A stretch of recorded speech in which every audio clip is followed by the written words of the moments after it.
Welcome to our online video series, Reading Hope in Trying Times. Our guest today is our good friend, Jeffrey Munroe. Jeff is Executive Vice President of Western Theological Seminary. In addition to being the author of the best-selling book, Reading Buechner, exploring the work of a Master Memoirist, Novelist, Theologian, and Preacher, Jeff is also a poet, blogger, and essayist. His works appeared in Christianity Today, The Christian Century, U.S. Catholic, and the Reformed Journal. He also claims to be the author of thousands of zippy emails and says he's the only guy in his block who knows both who played shortstop for the Brooklyn Dodgers in 1949 and the closing lines of Middlemarch. So welcome, Jeff. Thanks, Brian. It's really great to have you here today. It's great to be with you. So maybe we can start by just having you share your thoughts on kind of this craziness that we're all going through right now. Yeah, I would. I'd like to do that.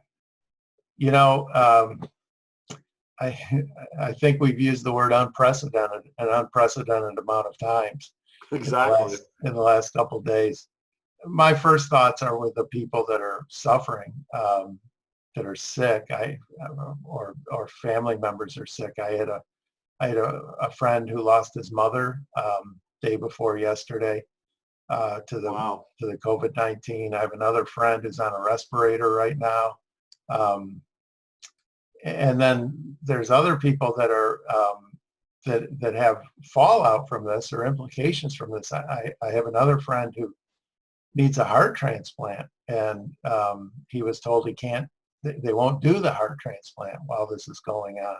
Wow. And then he actually, he's been waiting for a long time, and he has complications, and he actually had a stroke on Monday and then is hospitalized, but none of his family can be with him.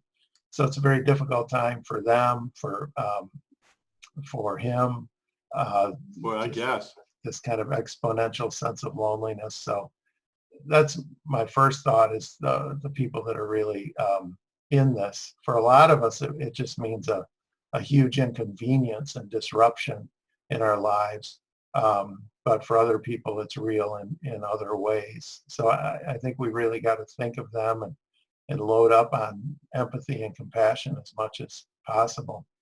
And then thinking about what's happening right now, I read a great article in the last, 24, 48 hours by Andy Crouch and a couple other guys on something called the Praxis Journal. And it really helped me get some categories to think about this. And what they said was that we think in terms of a blizzard, or our behavior is like we're responding to a blizzard, or maybe what you see in a hurricane also, is people are hunkering down, right? The hoarding is all about that, is getting ready to last for a while. But their point is, this isn't a blizzard. This is not an event that 6 days from now we're all going to be over and looking back on it and saying, wow, wasn't that something? They said this is the beginning of a new season. It's the beginning of winter, and the winter will have storms in it, but the winter will last for months. It's not a matter of days. And then they actually go on and ask, is this actually the beginning of a new ice age? Meaning everything's going to be different from here on out. And so their article was aimed towards leaders of organizations, and just saying, if you think of the next 12, 18 months, something like that you will not be able to meet face to face with people. What's that do for your business, for your church, for your nonprofit, for your school? And it's time, I think, that people start dealing with reality in that way. It's not going away. They could be wrong. It'd be wonderful if they are wrong. But from the things I've read, the things I've heard, I don't think that they're wrong. Not until a vaccine is developed. So this could last a very long time. So I think mentally getting our mind in that kind of mindset is important. to realize that this is not just something that a week from now, or as we famously heard Easter Sunday, that this is all going to be better by. So those are a couple of things I'm thinking about. I think also it's a really, again, I want to use the word unprecedented, but I would say unparalleled. It's an unparalleled mental health challenge for people right now. There's a lot of fear, there's a lot of anxiety, there's a lot of depression. As we're all confined, we're in isolation. There's countless studies that show how isolation is not good for us. That people, I read something the other day where people that are in severe forms of isolation, solitary confinement, things like that, that their lifespan is actually shortened by about 15 years. And so wow. we know that it's not good for us to be isolated from each other. And so using things like this is helpful. I'm probably every day either doing something on Zoom or something on Google Hangouts, just connecting with each other. We see a huge, we have social media now, and we see a huge uptick in people's use of Facebook and Twitter, Instagram, ways that they're just trying to connect with each other. So that's really a significant thing happening too. And then I think of, I read some stuff by Makoto Fujimura the other day, and watched a video that he did too, and he talks about generativity as a response to our isolation, the idea of creating in this moment. And that's been really helpful for me. I've written some pieces. You've read some of the pieces that I've written, I know, because you shared them. The toilet paper one was great. I just love that. Yeah. And that one, I'll just say, it takes me a little while, but I think I talk about why we're hoarding toilet paper. It's on the Reformed Journal blog called The 12. And what I think is at the heart of it is actually our fear of death and trying to maintain control, some way to maintain control. There's a lot of anxiety involved too, but that's what I do with that. But anyway, just this idea that I can create in this moment. What can I create? And for writers and artists that often work socially distant anyway, it's maybe not that hard of an adjustment, but it is an adjustment in your day-to-day life. And then one last thing I would say about that whole topic of the mental health struggle is one of our professors at Western Theological Seminary is doing a sabbatical right now in Italy, of all places. And she, the other day, I was on a call with her on Zoom, and she said, someone commented about how upbeat she seemed and positive she seemed in the face of this. And she said a beautiful line. She just said, I'm not always strong. And I think it's great for us to give ourselves and give each other permission to feel all the feelings that we have going on right now, and to admit that, and to be honest and open about our own feelings and about our own struggles. I've had, this has been depressing. This has caused anxiety. I've felt those things, had trouble sleeping, more trouble sleeping in the last couple of weeks than the last couple of years, really.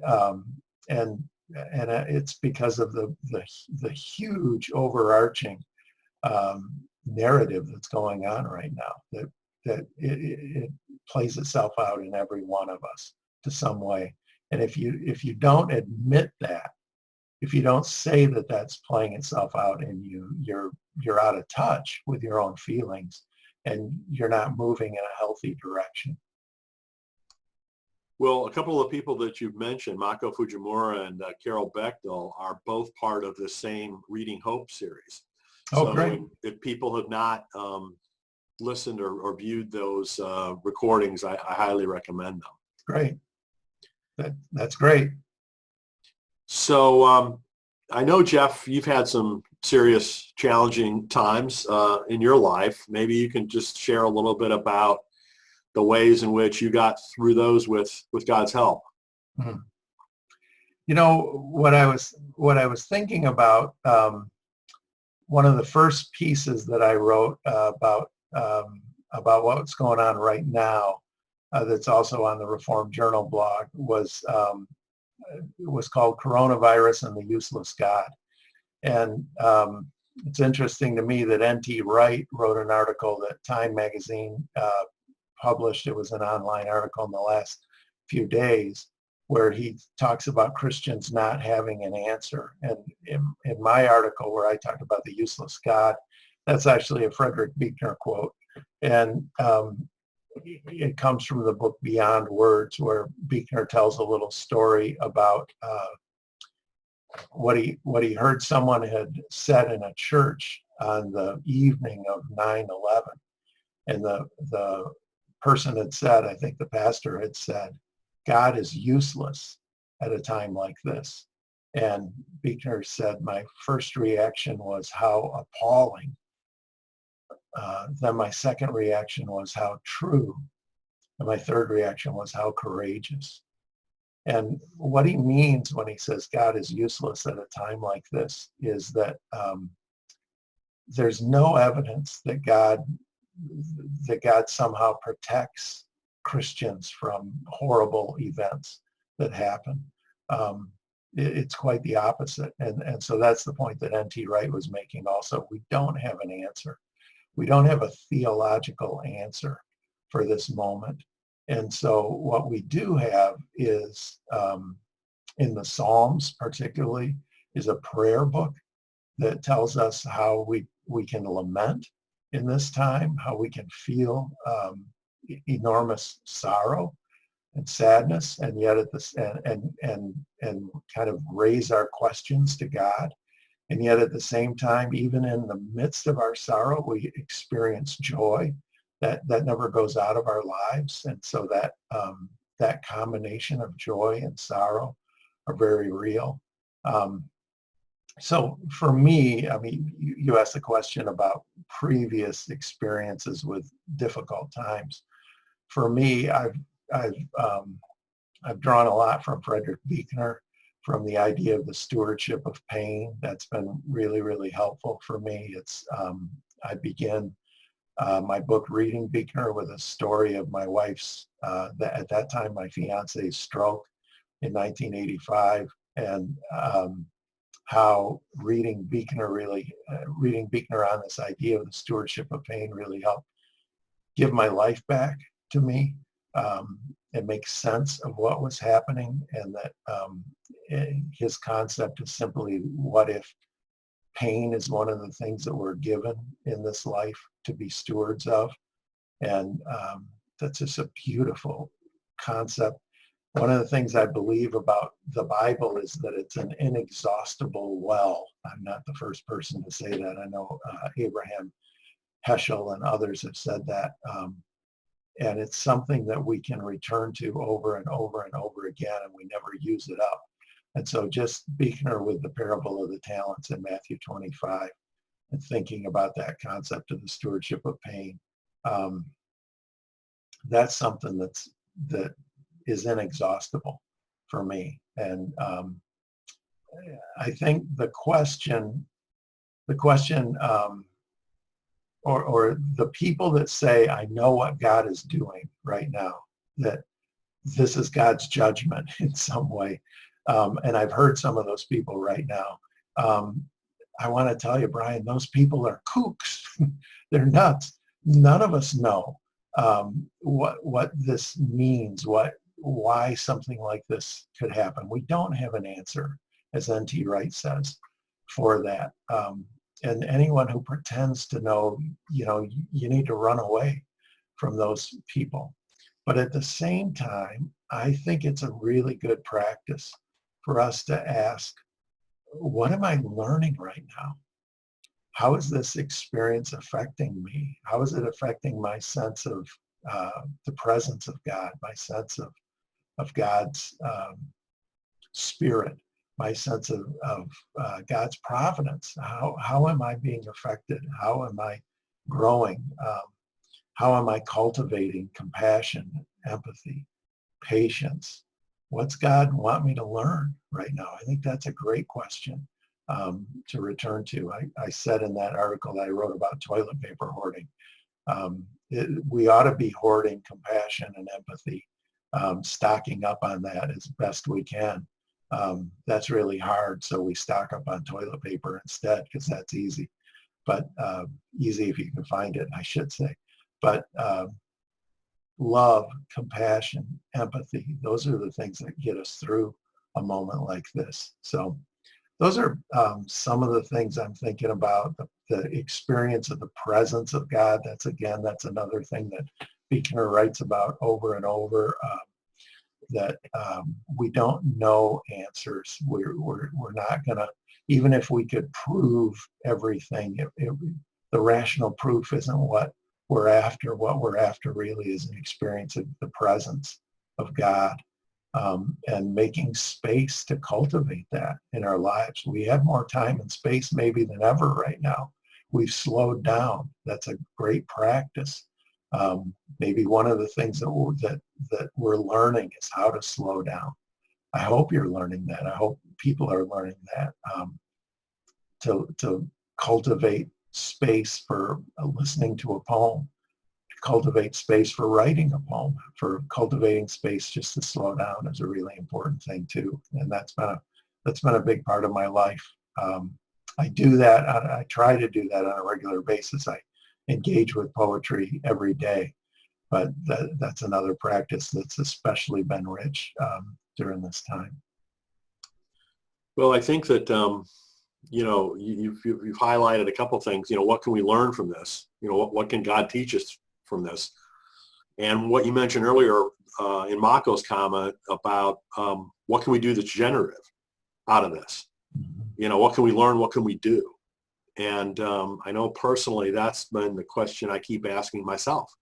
Is given what's going on, what can I do to help? And that's what spawned this whole series. Yeah. And there's a couple of other things that I'm planning to launch that hopefully will have some help too. But in any event, well, see, Brian, and that's, to me, that's the first thing that I talked about with the blizzard or the winter or the ice age. You're adapting already. You've gotten in your mind, hey, I can't get people together in group settings. We can't do the writing conferences that we had planned, but how can we continue to help people gather digitally? How can we virtually be together and share some really positive content with them? So well done. Well, I mean, I think, having to cancel 5 conferences was kind of a shock to my system. Yeah. You know what I mean? Just Sure. the realization that just wiped out. And so now what do I do?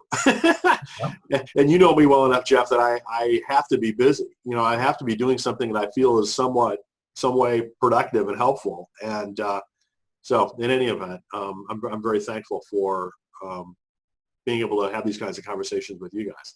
Yeah. Well, thanks. I'm grateful for being a part of it and being included, Brian. Thank you.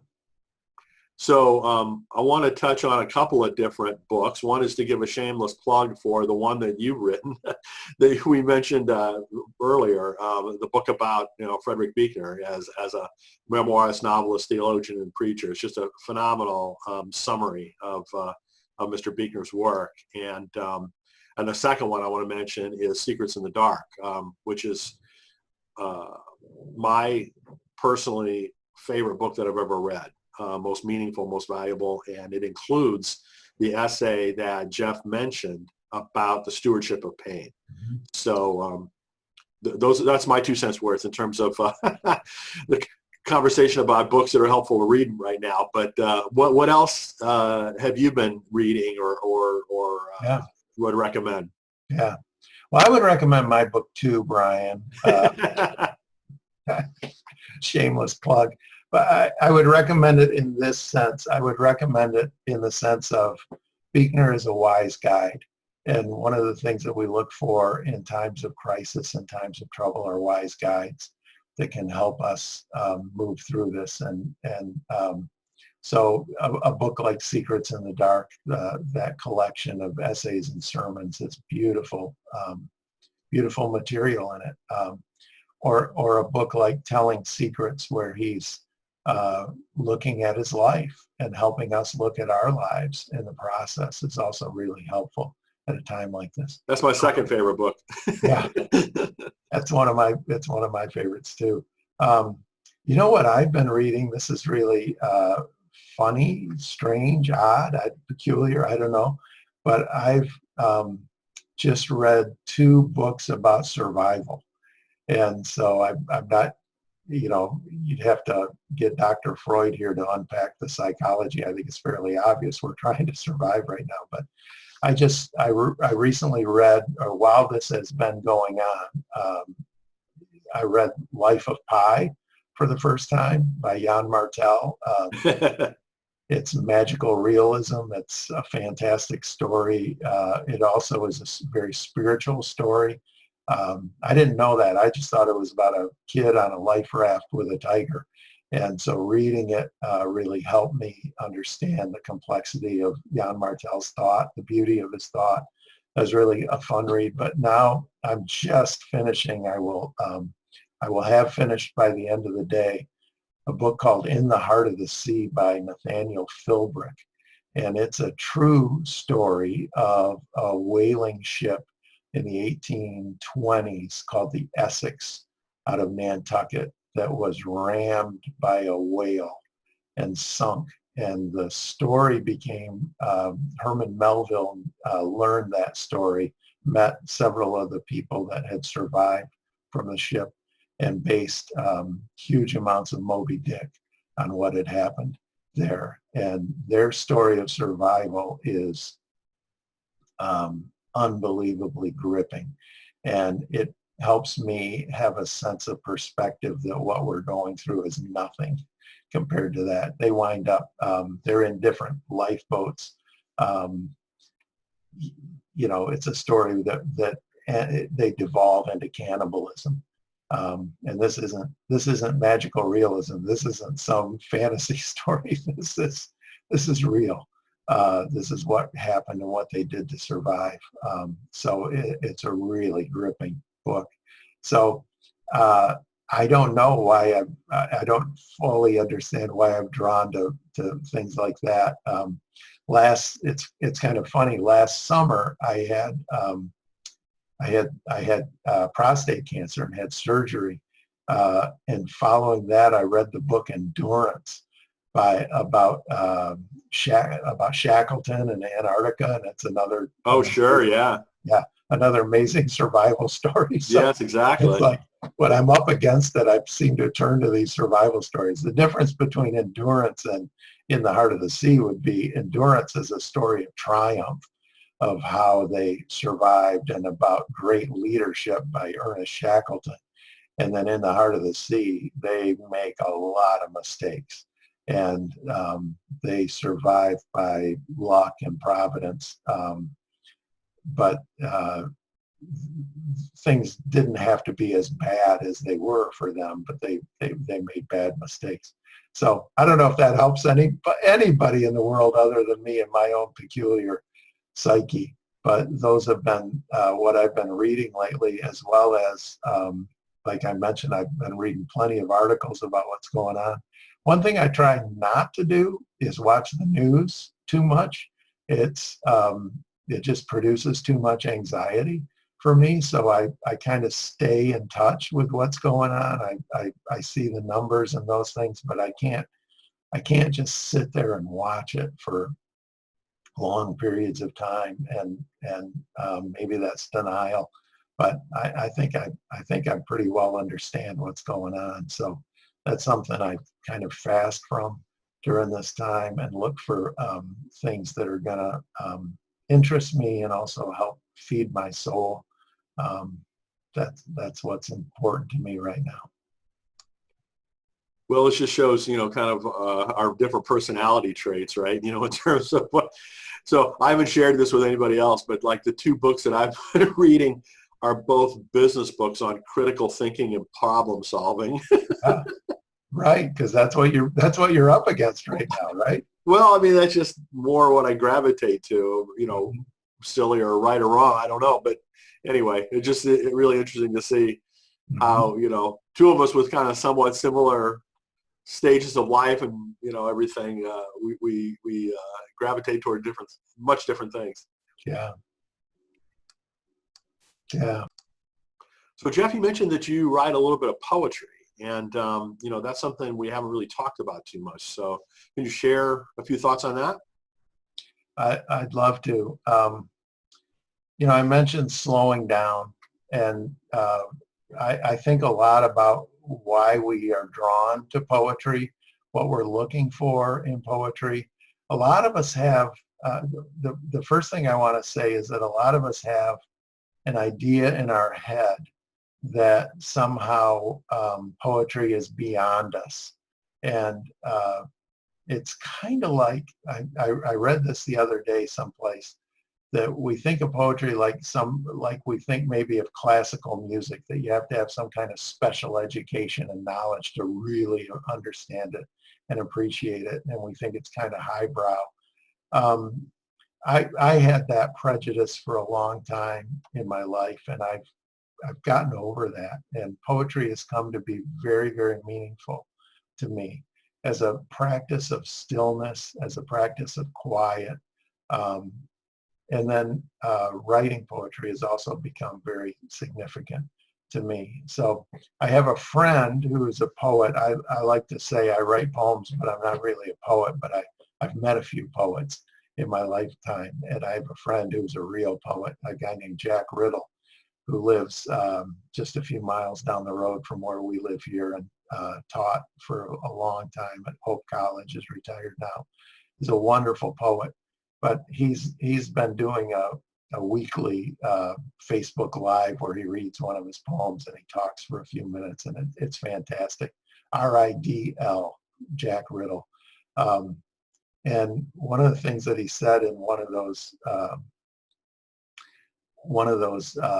Facebook Live readings was that he said, remember the movie Love Story that came out about 1970, and it had that tagline, love is never having to say you're sorry. Of course, yeah, I remember that. And he said, boy, is that wrong. and then he said, during this time when we're living on top of each other, love means that you're going to have to say you're sorry about once every 20 minutes. And I think that's really true. It's a strain for us. And so something beautiful I learned from a poet, thinking that way about what it means to have love and compassion. So I've found there's lots of great sources for poetry. The folks at On Being do a lot of great stuff. And they have a regular poetry podcast as well, and this Irish guy, Padre Gotuma, reads poems and talks about them, and he's got the best voice in the world. Just to hear things read by him is fantastic. And poetry is meant to be read aloud. It's an oral art form, and so that's also one of the reasons we sometimes don't get it, is we try to read it like we read other things. Just slow down and read it out loud, or listen to somebody read it beautifully, like Padre Gotuma does. It's so enriching and nourishing. So that's something else that's been, it continues to be a significant part of my life. We've actually started at the seminary for the last couple of years. We, when we're together, which we're not together on a daily basis anymore, but every day we would read a poem when we would have after we worship together as a community daily, and then we will have announcements and prayer requests, and during that time somebody reads a poem too. Now we're doing that once a week, trying to hold our community together, and we do that on Zoom, and we have people share prayer requests, but we're also making space to have a poem once a week when we're together too. So that's been really meaningful, continues to be meaningful to me. Very cool. Well, thanks for sharing that. Yeah. So Jeff, I want to thank you so much for spending some time with us and sharing all your thoughts. I appreciate all the different references that you've given us. I'm going to look into some of those and see if we can share those on Writing for Your Life and Compassionate Christianity. So I appreciate that. Thanks, Brian, and take care of yourself. Stay safe and stay healthy. And to anybody that takes a look at this, please take care of yourselves during this time too. Yeah, you too, Jeff. Thanks again, and best wishes. All right. God bless.